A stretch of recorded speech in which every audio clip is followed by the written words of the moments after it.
오늘 하나님의 말씀은 야고보서 5장 13절부터 18절 말씀으로 구원의 길이 있다는 제목으로 말씀 은혜를 받을까 합니다. 구원의 길이 있다. 구원의 길이 있다. 네, 구원의 길이 있다는 것이죠. 우리가 인생을 살다 보면 우리 삶 속에서 고난 당할 때가 있어요. 또 내 뜻대로 잘 모든 범사 일들이 잘 되어서 형통하고 즐거워할 때가 있습니다. 그리고 원치 아니하게 갑자기 몸이 아플 때가 있어요. 그럴 때는 어떻게 할 거냐 이 말이죠. 우왕좌왕하지 말고 하나님의 처방전을 받아서 살아가야 한다는 것이죠. 오늘 말씀은 하나님의 처방전이요. 너희 중에 고난한 자가 있느냐? 너희 중에 즐거워하는 자가 있느냐? 너희 중에 병든 자가 있느냐? 주님은 물어보시는 거죠. 이 성경을 기록한 야고보서는 예수님의 동생이었어요. 너무나 예수님을 잘 알아요. 그는 예수님이 육신의 형이기 때문에 믿질 않았어요. 그러나 예수님이 부활하신 후에 그는 하나님을 잘 믿고 예수님도 믿고 그리고 그는 예루살렘 교회에 기둥이 됐다는 거죠. 그리고 주 62년에 돌에 맞아 순교했다는 기록이 남아 있습니다. 야고보서를 통해서 오늘 많은 것을 깨닫게 할 수가 있어요. 고난 당할 때 구원의 길은 뭐냐는 거죠. 다 같이 오늘 본 말씀을 통해 한번 찾아볼까요? 13절 시작. 너희 중에 고난 자가 있느냐? 그는 기도할 것이요. 거기까지만. 뭐라고 했어요? 고난 당하는 자가 있느냐? 그는 기도할 것이요. 답이 그거예요. 기도. 기도하면 끝난다는 거예요. 만사가. 어떻게 고난이 올까요? 어떻게? 죄가 있어 고난이 옵니다. 성경을 보면은 첫 번째로 고난이 왜 오느냐? 죄가 있어 고난이 와요. 불순종 때문에. 두 번째는 뭐냐면 부당하게 대우를 받아서 고난이 와요. 왕따를 시키죠. 무시하고 함부로 대하죠. 부당한 대우를 받아. 요즘 직장 내에서 그런 일들이 많잖아요. 그래서 고난이 옵니다. 고난은 뭐냐? 고통스럽다는 거예요. 힘들다는 거죠. 그리고 내가 실수가 많아서 고난이 옵니다. 실수가 많아. 우리 인간은 약하잖아요. 실수가 많아요. 특히 뭐냐? 말에 실수가 많아가지고 고난이 오는 경우가 있어요. 함부로 약속하고 함부로 말해가지고. 그래서 지키지 못할 약속은 하지 말라는 것이죠. 말에 실수가 없으면 온전한 자가 된다고 야고보서 3장 이전에 말씀하고 있습니다. 그리고 네 번째로는 사탄의 시험이 있단 말이에요. 사탄. 욥은 사탄의 시험 때문에 그 많은 재산 다 잃고 자녀도 잃었어요. 부인도 떠나가고. 얼마나 고통스럽겠어요. 우리는 이 세상 임금 마귀가 있기 때문에 그 마귀에서 승리하려면 대적하는 마귀를 이겨내야 돼요. 우는 사자처럼 마귀가 대적한다니까 우리는 무장하고 하나님 말씀을 무장해서 이겨내야 한다는 말이죠. 믿으시기 바랍니다. 아멘. 고난 당할 때 구원의 길은 그는 기도할 것이라고 했어요. 기도는 뭐냐? 마음으로 바라는 바가 이루어지기를 하나님께 비는 일이죠. 하나님과 대화죠. 영적인 호흡이죠. 그러나 가장 중요한 것은 웨스트민스터 소리 문답에는 뭐라고 나오냐면 소리 문답에 기도는 그리스도의 이름으로 기원을 하나님께 구하고 그의 뜻에 합당한 것을 간구하여 죄를 자복하며 그의 자비하신 모든 은혜에 감사하는 것이다라고 말씀하고 있습니다. 그래서 기도할 때 어떻게 기도하냐? 기도에 다른 것으로는 해결이 안 된다고 믿어야 돼요. 따라서 기도 외에는 다른 것으로는 해결이 안 된다. 자, 마가복음 9장, 거기 접어놓으시고 마가복음 9장 28절 찾아봐요. 마가복음 9장 28절이요.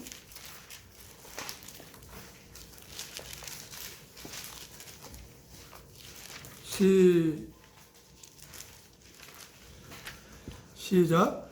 집에 들어가심에 제자들이 조용히 묻자오되 우리는 어찌하여 능히 그 귀신을 쫓아내지 못하였나이까. 이르시되 기도 외에 다른 곳으로는 이런 종류가 나갈 수 없느니라 하시니라. 아멘. 기도 외에 다른 곳은 귀신도 쫓지 못하고 능력도 행할 수 없고 그리고 모든 문제를 해결할 수 없다는 거죠. 이게 하나님 주신 처방이야, 처방. 이게 구원의 길이야. 힘들고 어려울 때마다 너희들은 하나님 앞에 나와서 무릎 꿇고 기도하라는 거죠. 그리고 회개하고 죄 없이 함을 받으라. 회개라는 거예요. 기도는 가장 먼저 해야 할 일은 회개하고 제사함을 받고 그리고 나의 소원을 간구를 주님께 아뢰는 것이죠. 그러므로 너희가 회개하고 돌이켜 너희 죄 없이 함을 받으라. 이같이 하면 새롭게 되는 날이 주 앞으로부터 이를 것이요. 사도행전 3장 19절에 말씀하고 있어요. 새로운 날이 온단 말이에요. 베드로가 이르되 너희가 회개하여 각각 예수 그리스도 이름으로 세례를 받고 제사함을 받으라. 그리하면 성령의 선물을 받으리니. 성령을 받는데 하나님의 신을, 하나님의 영을 받는다. 사도행전 2장 38절에.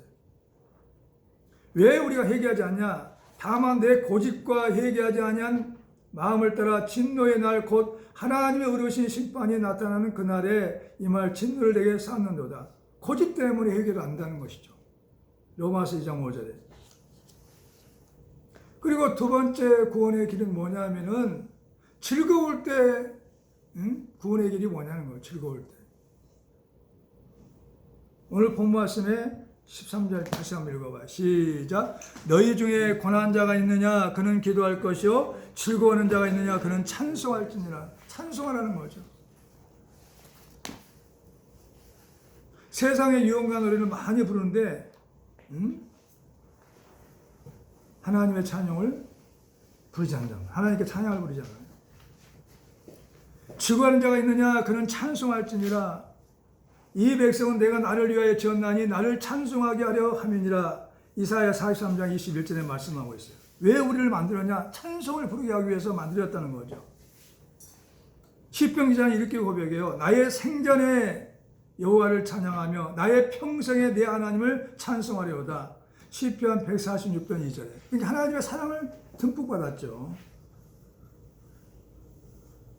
감사함으로 찬송한다는 거죠. 감사함으로. 즐거울 때가 언제나 이 말이에요. 즐거울 때가. 어느 때 즐거울까요? 한번 묵상을 해봤어요. 마음의 소원이 이루어졌을 때. 내 마음의 소원이 이루어질 때가 있어요. 범사가 형통할 때. 모든 일이 잘 풀려나갈 때. 범사가 형통할 때. 그 다음에 영육간에 간결할 때. 부정이 없다 느낄 때. 부족함이 없다고 느낄 때. 성령이 충만할 때, 가족들이 화목하고 서로 사랑할 때, 하는 일이 잘 될 때, 그때 우리는 기뻐할 수 있다는 말이죠. 그때 어떻게 해요? 하나님 앞에 감사해야 돼. 왜? 하나님의 은혜란 말이에요. 은혜. 잘 되는 것은 하나님 은혜예요. 내 능력을 하는 게 아니에요. 믿으시기 바랍니다. 자, 신명기 8장 18절에 뭐라고 했냐면 찾지 마세요. 내 하나님 여호와를 기억하라. 그가 내게 재물 얻을 능력을 주셨습니다. 그랬어요. 하나님이 돈 벌 수 있는 재능을 주셨어요. 지혜를 주셨어요. 내가 뭐 똑똑하고 잘나서 된 게 아니에요. 우리는 얼마나 연약한지 몰라요. 어떻게 연약하냐? 머리털 하나도 셀 수가 없어. 내 머리털이 몇 개인지 몰라. 머리를 이고 검게 할 수도 없어.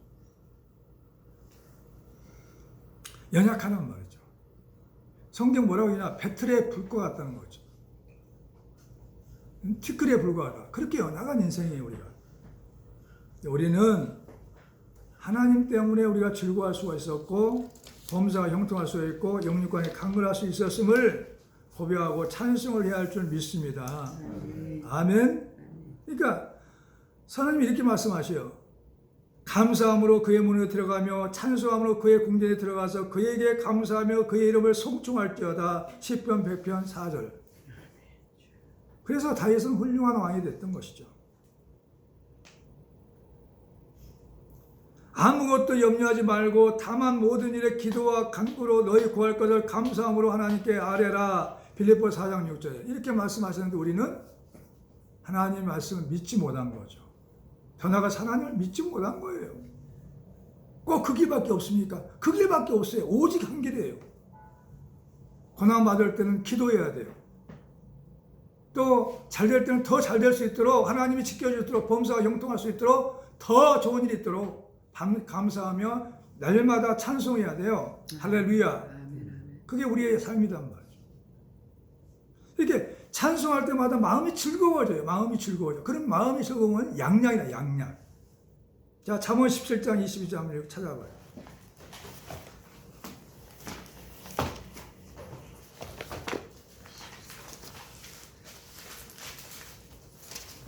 잠언 17장 22절 시작. 마음의 즐거움은 얼굴을 빛나게 하여도 마음의 근심은 심령을 상하게 하느니라. 잠언 15장 13절에 나와 있어요. 자, 17장 22절. 마음의 즐거움은 17장. 잠언 17장 22절. 시작. 마음의 즐거움은 양약이라도 심령의 근심은 뼈를 마르게 하느니라 그랬어요. 이게 마음의 즐거움이 얼굴을 빛나게 하고, 마음의 즐거움이 양약이 돼. 모든 몸을 치료할 수 있는 약이 된단 말이죠. 근데 근심은 뭐냐? 심령의 근심은 뼈를 마르게 펴. 골수를 연택하게 하지 않단 말이죠. 심령을 상하게 해버리면 어때요? 어떤 약을 갖다 줘도, 특효를 갖다 줘도 약이 효과가 없어요. 그래서 심령이 상하면 안 돼. 그래서 하나님은 아시고 즐거워하느냐? 그러면 찬양하는 거, 찬양. 마음이 즐겁게, 더 즐겁게 하는, 더 즐겁게. 그러면 오장육부가 더 튼튼하고 피도 맑아지고 영육간이 강건합니다. 그리고 오중하면 계산할거는 5장 16절에 항상 기뻐하라고 그래서 항상 기뻐하라. 고난이 와도 기뻐하고 즐거워도 기뻐하고, 쉽게 말해서 몸이 아파도 기뻐하라는 거예요. 항상 기뻐하란 말이에요. 몸이 아플 때도 기뻐하고. 할렐루야. 그럴 때 치료제가 된단 말이에요. 그리고 세 번째는 병이 들었을 때 구원의 길이란 말이에요. 병이 들었을 때. 뭐예요? 병이 들었을 때 어떻게 해요? 교회 장로들을 청할 것이요. 이 말이에요. 그 말은 무슨 말일까요? 병을 숨기지 말고 알리라는 거예요. 먼저, 제일 먼저 출석하는 교회, 하나님의 종들에게, 목사님에게 알리라는 거예요. 성도들에게 알리라는 거죠. 병은 자랑해야 낫는다는 거죠. 그래야 거기서 믿음의 기도가 나오고, 또 그리고 서로 도와준단 말이죠. 합심기도도 해주고, 그리고 뭐냐면 여러 가지 효과가 있는, 그 병에 효과가 있는 약도 갖다 주고. 하나님께 사람에게 알려야 도움을 받습니다. 할렐루야. 많은 사람들은 숨어버리잖아요. 창피하다고. 아니야. 병은 알려야 돼. 그래서입니다. 교회 장로들에게 청할 것이요. 그리고 믿음의 기도가, 의인의 간구가 역사함이 크다고 말씀하고 있어요. 할렐루야. 어느 때 병이 드느냐요. 어느 때. 말씀 목사님이 어느 때 병이 드는가? 첫 번째는 죄를 지을 때 병이 들어. 죄를. 그래서 날 때부터 소경인 자가 있어요. 예수의 제자들은 그때 문화권이 됐어요. 죄가 있어야 소경이 된 줄 알았어. 그러면 저의 소경은 누구 죄냐? 부모의 죄냐? 본인의 죄냐? 조상의 죄냐? 이렇게 제자들끼리 서로 그걸 가지고 논의를 했어요. 자, 찾아볼까요? 요한복음 9장. 요한복음 9장.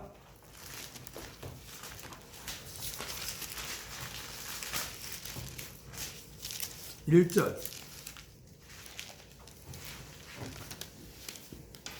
시작. 예수께서 길을 가실 때 날 때부터 맹인이 된 사람을 보신지라 제자들이 물어 이르되 라삐어 이 사람이 맹인으로 난 것이 누구의 죄로 인함입니까? 자기니까 그 부모입니까? 예수께서 대답하시되 이 사람이나 그 부모의 죄로 인한 것이 아니라 그에게서 하나님이 하신 일을 나타내고자 하십니다. 아멘. 아멘.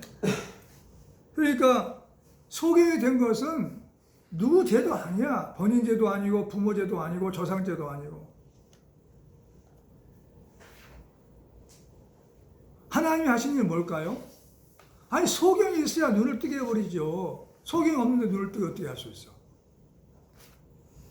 안 그래요? 소경이 있어야 눈을 뜨게 하고 기머리에 있어야 듣게 하고 벙어리에 있어야 말을 하게 하지. 하나님의 능력을 행해도 예수님이 하나님이신 걸 보여주고 싶어도 할렐루야? 그렇단 말이죠. 하나님이 영광을 드러내기 위해서 하나님의 사심이 권세와 능력을 드러내기 위해서 그렇게 하셨다는 거죠. 하나님의 영광을 위한 병이야 이게. 그리고 스트레스가 많이 쌓여가지고 몸이 약해질 때 그래서 우리가 병든단 말이죠.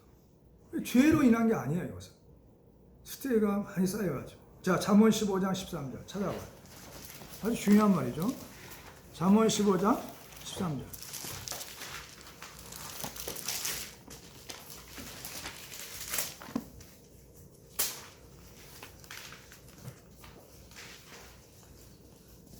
시작. 마음의 즐거움은 얼굴을 빛나게 하여도 마음의 근심은 심령을 상하게 하느니라. 이게 뭐냐면 스트레스 받으면 뭐가 먼저 문제가 돼요? 마음에 근심이 와 그럼. 밥을 먹어도 배부르지 않고 하는 일도 즐겁지 않고 스트레스 오스가 겁내옵니다. 짜증이 나고 화가 나고 마음의 근심이죠. 근심. 모든 성인병은 스트레스가 원인이라고 그러잖아요. 그리고 쉬지 않고 일할 때 하나님도 쉬었어. 천지를 창조하시고 6일 동안 천지 창조하시고 쉬실 때는 안 쉬겠단 말이죠. 쉬어줘야 되는데 안 쉬어. 왜? 밤에 한 12시, 1시까지 일을 한단 말이에요. 무슨 일을 할까요? 대단한 일을 하지도 않으면서 컴퓨터 게임을 하든가 또 뭐냐면 이기재 돌아다니고 쉬어줘야 돼. 하나님 우리를 어떻게 만들었냐? 11시 정도면 잠을 자도록 만들었어요. 새벽 한 2시 정도 되면은 피가 맑아지도록 피를 바꿔주도록 그렇게 만들었단 말이에요. 잠을 자야 돼. 할렐루야. 그런데 잠을 안 자고 12시 넘어가죠. 고민하고 잠도 안 한다고. 잠이 안 오면 어때요? 운동을 해야 돼. 운동. 쉬지 않고 일할 때는 무리가 와요. 무리가. 할렐루야. 그리고 5번째 뭘까요? 5번째는 귀신이 들려서 병이 온 거죠. 귀신 때문에. 자, 마태복음 12장 22절.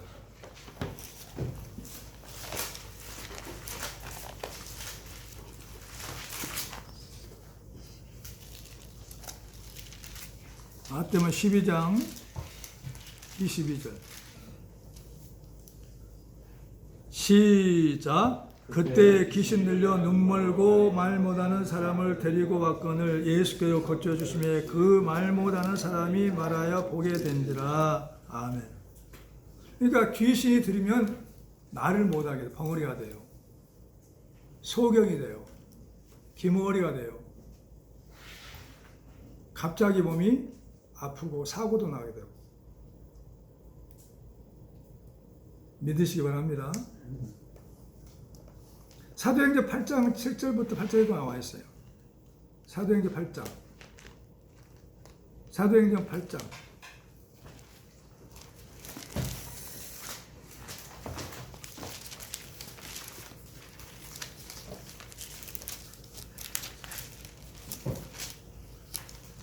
1장 7절이요. 시작. 많은 사람에게 붙었던 더러운 귀신이 크게 소리를 지르며 나가고 또 많은 중풍병들이 못 걷는 사람들이 나으니 그 성에 큰 기쁨이 있더라. 귀신이 떠나가니까 중풍병이 나왔어요. 못 걷는 사람이 나왔단 말이죠. 사람이 몸에 붙어 다닌다는 거, 귀신이. 우리 눈이 안 보이니까 없다고 생각하죠. 할렐루야. 귀신 들려 병이 든다는 말이죠. 신약에 와서는 예수님이 귀신을 많이 쫓고 다녔어요. 귀신 쫓고 병 고쳤어요. 믿으시기 바랍니다.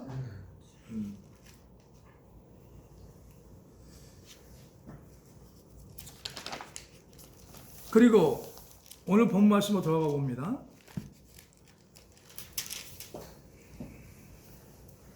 17절이에요. 시작. 엘리야는 우리와 성정이 같은 사람이오되 그가 비가 오지 않기를 간절히 기도한즉 3년 6개월 동안 땅에 비가 오지 아니하고 다시 기도한즉 하늘이 비를 주고 땅이 열매를 맺었느니라. 아멘.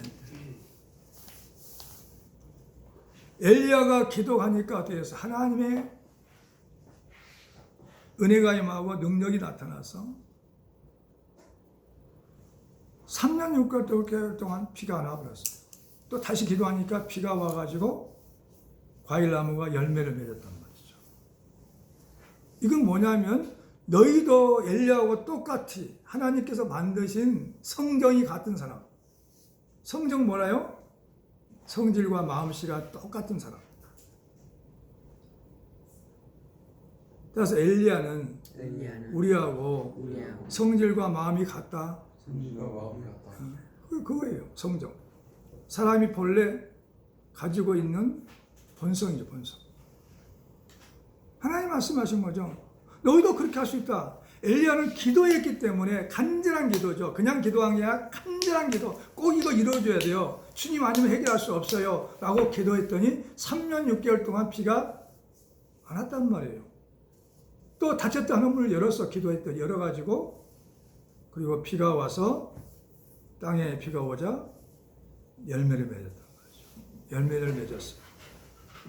믿으시기 바랍니다. 우리도 삼각산에 가서 청계산에 가서 막 기도했어요. 주영들이. 왜? 주일이라 비가 오면 안 되니까 막 두 손 들고 기도했더니 비도 그쳤어요. 주일이라도 비가 온다 했는데 우리가 능력이 생긴 게 아니라 하나님 말씀대로 기도했더니 하나님 말씀대로 기도했더니 비가 멈췄다는 말이죠.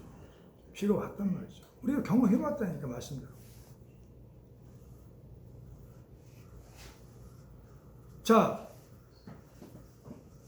우리가 일상 동안 하면서 고난이 왔을 때, 즐거움이 있을 때, 또 병 들었을 때 공통점이 뭘까요? 여기 보니까 기도야, 기도.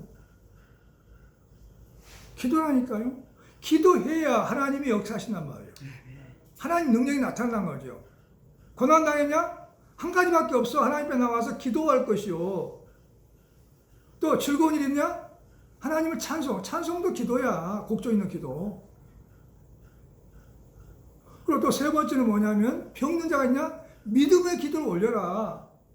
목사님도 믿음의 기도를 올려줘야 되고 합심의 기도가 성도도 합심의 기도해야 되고 그리고 본인도 믿음으로 기도해야 돼. 믿음의 기도가 뭘까요? 말씀에 근거해서 치유의 말씀을 붙잡고 기도해야 한단 치유. 하나님께 병을 어떻게 고쳤다고 그 치유 말씀들이 성경에 나와요. 그 말씀을 계속 찾아가지고 묵상하면서 믿음의 기도를 올려야 돼. 그럼 하나님이 역사하신다는 거죠. 엘리야와 같은 그런 역사가 나타난단 말이에요. 그게 하나님 기록을 이렇게 쓴 거죠. 그 맨 끝 17절에 말씀하고 있는 거죠. 그래서 엘리야는 우리와 성정이 같다는 거죠. 은혜로 값없이 의롭다고 받았어요. 우리 하나님의 은혜로 그분의 사랑 때문에 예수님의 죽음 때문에 우리가 의인이 됐어요. 의인. 의인들은 뭐냐? 죽으면 천국 가요. 하나님의 자녀로 살게 되는 거예요. 믿으시기 바랍니다. 그리스도 예수 안에 있는 성령으로 말미암아 제사함으로 말미암아 하나님의 은혜로 값없이 의롭다함을 얻은 자 되었느니라 하는 거죠. 아멘. 또 사도 바울은 뭐라고 했냐면 우리가 하나님과 함께 일하는 자로서 너희를 권하노니 하나님의 은혜를 헛되이 받지 말라. 고린도후서 6장 1절에 말씀하셨어요. 이게 하나님의 은혜라니까요. 기도하면 하나님의 은혜를 베풀어 주셔. 그래서 구원하신단 말이죠. 근데 우리는 안 해. 평상시는 그랬다 하겠다. 오늘 또 마음에는 얼마나 많은지 몰라. 근데 막상 자기에게 작은 일, 큰 일이 닥쳐오면은 우왕좌왕해. 사람을 생각하고 사람을 찾아가려고 하고. 주님 그러지 않기 원합니다. 그 고난 자리에서 주님 앞에 무릎 꿇고 눈을 감고 먼저 첫째이 죄를 회개하고 실수를 생각해보고 왜 이런 일이 왔는가 생각해보고 그냥 고난이 온 게 아니야. 하나님 주신 게 아니야. 내가 잘못해서 왜 나에게 죄가 왔는가 왜 실수를 했는가 생각해보고 나서 그는 하나님 앞에 철저히 회개하고 그리고 기도에 해결될 때까지 어느 때까지요? 해결될 때까지. 하나님이 살아계시다니까요. 우리가 믿지를 못하고 있는 거죠. 우리가 앞으로 삶 속에 지금까지 살아온 삶 속에도 마찬가지로 앞으로 삶 속에는 세 가지 일이 꼭 있어요. 고난이 닥쳐온단 말이죠. 반갑지 않은 고난이란 선물이 와. 그 고난을 통해 우리는 견고해지고 강해지고 담대해지고 주님만 바라보게 됩니다. 두 번째 뭐냐? 좋은 일이 있으면 내 마음도 잘 돼. 신바람이 납니다. 그럴 때가 있어요. 그럴 때는 내 공로가 아니라 내 은혜가 아니라 하나님이 하셨구나 하고 하나님을 날마다 찬송하고 감사로 영광 돌려야 된다. 그 다음 세 번째는 뭐냐? 병이 올 때가 있어. 작은 병이 올 때가 있고 큰 병이 올 때가 있어요. 병이 올 때가 어때요? 병원 가서는 의사의 처방전을 가져가지고 약국에 약을 사가서 먹잖아요. 먹으니까 낫잖아요. 그것처럼 하나님의 처방전. 그게 뭐냐? 믿음의 기도. 아멘. 목사님이 믿음의 기도를 해줘야 되고 성도도 해줘야 되고 본인도 믿음의 기도를 해야 돼. 주의 말씀을 묵상. 기도로 다 해결돼요. 그것이 구원의 길이야. 하나님의 자녀들은 하나님의 방법대로 하나님 원하시는 대로 뜻대로 살아가야만이 기적이 나타납니다. 할렐루야. 꼭 그렇게 살기를 주의 이름으로 축원합니다. 기도하겠습니다.